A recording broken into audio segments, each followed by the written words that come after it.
Assalamualaikum warahmatullahi wabarakatuh. Alhamdulillah, kita bertemu lagi pada pelajaran produk kreatif dan kewirausahaan. Semoga kalian dalam keadaan sehat walafiat. Pada pertemuan kali ini, kita akan melanjutkan penjelasan tentang hak atas kekayaan intelektual, di mana sebelumnya kita sudah membahas tentang pengertian dari hak tersebut, sifat, serta prinsip-prinsipnya, kemudian tentang klasifikasi dari haki. Nah, sekarang kita akan membahas tentang prosedur pengajuan permohonan haki, di mana syarat untuk mengajukan permohonan hak paten, ini karya intelektual ini harus benar-benar terbarukan. Bagaimana untuk mengetahuinya? Yaitu dengan pengecekan dokumen paten di database haki tersebut ya, ataupun yang ada di luar negeri. Nah, jika seandainya tidak ada, nah kita bisa membuat proposal untuk pengajuan paten. Kalau seandainya memang sudah terbarukan, kalau memang terbarukan nih invensi kita. Apa aja isinya? Yaitu yang pertama, judul invensi. Kemudian uraian singkat invensi, ya. Kemudian ada uraian lengkapnya, di mana bagaimana cara melaksanakan invensi tersebut. Kemudian ada gambar tekniknya agar biar lebih jelas. Lalu ada uraian singkat gambar yang menerangkan tentang gambar teknik yang disertakan di situ. Abstrak sekitar 1 atau 2 paragraf, kemudian klaim yang memberikan batasan mengenai fitur-fitur apa saja yang dinyatakan sebagai baru dan inventif oleh sang inventor, sehingga layak untuk mendapatkan hak paten. Persyaratan lain berupa persyaratan formalitas yang dapat dilengkapi selama 3 bulan sejak tanggal penerimaan. Di antaranya adalah surat pernyataan hak yang menyatakan bahwa pemohon paten memiliki hak untuk mengajukan permohonan paten tersebut. Kemudian yang kedua, surat pengalihan hak, yaitu bukti pengalihan hak dari inventor kepada pemohon paten jika inventor dan pemohon bukan orang yang sama.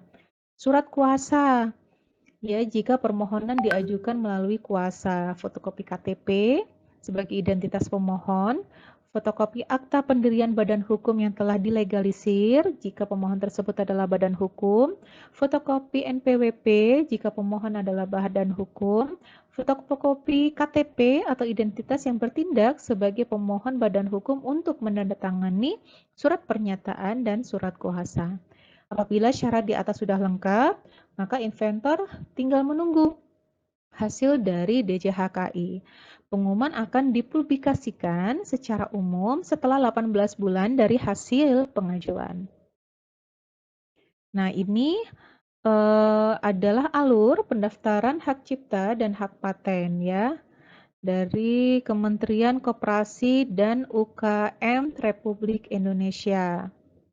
Jadi dari sini kita mengajukan permohonan ke Deputi Bidang Produksi dan Pemasaran ya ke provinsi yang membidangi KUMKM ataupun yang ada di kota. Di sini diperiksa, kemudian fasilitas di sini adalah semuanya gratis. Jika tidak memenuhi syarat akan diperbaiki, jika memenuhi akan diteruskan ke Ditjen HKI untuk mendaftarkan cipta dan merek. Diproses Ditjen HKI, Kemenkum dan HAM. Kemudian lalu yang terakhir adalah diumumkan dalam daftar umum ciptaan dan merek. Invensi yang tidak dapat dipatenkan apa aja? 1.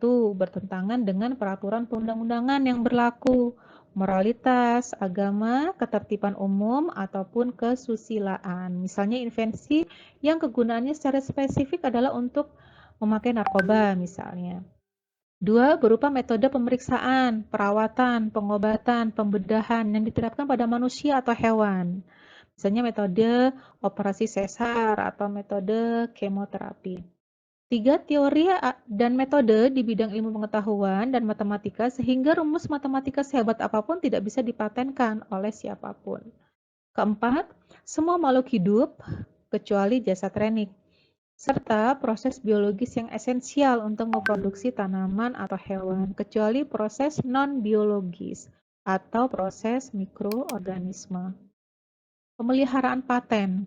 Jadi pemegang hak paten ini juga berkewajiban untuk membayar yang namanya biaya tahunan untuk pemeliharaan paten sampai dengan tahun terakhir masa perlindungan. Jika pemegang hak paten tidak membayar biaya pemeliharaan selama 3 tahun berturut-turut, maka paten ini dianggap batal demi hukum. Besaran biaya pemeliharaan paten yang harus dibayarkan setiap tahun oleh pemegang hak paten ini ditetapkan oleh peraturan pemerintah terkait penerimaan negara bukan pajak di di lingkup Kementerian Hukum dan HAM, ya, di mana terdiri dari biaya pokok dan biaya per klaim. Batas waktu untuk melakukan pembayaran biaya pemeliharaan tahunan setiap tahunnya adalah pada tanggal yang sama dengan tanggal pemberian paten. Jadi jika paten diberikan pada tanggal 2 Februari 2019, maka setiap tanggal 2 pemohon paten harus membayar biaya pemeliharaan hingga masa pemeliharaan paten berakhir.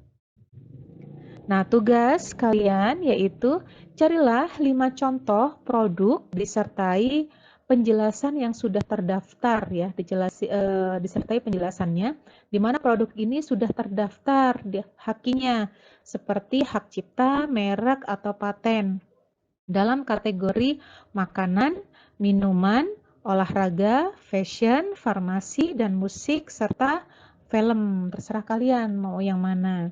Kemudian kalian bisa presentasikan di depan kelas atau jika kalian dalam pembelajaran daring, kalian bisa membuat videonya, bisa memakai Bandicam atau memakai apapun terserah kalian ya. Nah, hasil video kalian itu linknya kalian share di GCR atau via WhatsApp dengan guru kalian. Begitu saja yang sudah saya sampaikan. Sini untuk Haki sudah selesai ya untuk KD ini KD 3.3 dan 4.3. Tetap semangat untuk belajar, jangan lupa like, subscribe, dan share. Saya akhiri. Assalamualaikum warahmatullahi wabarakatuh.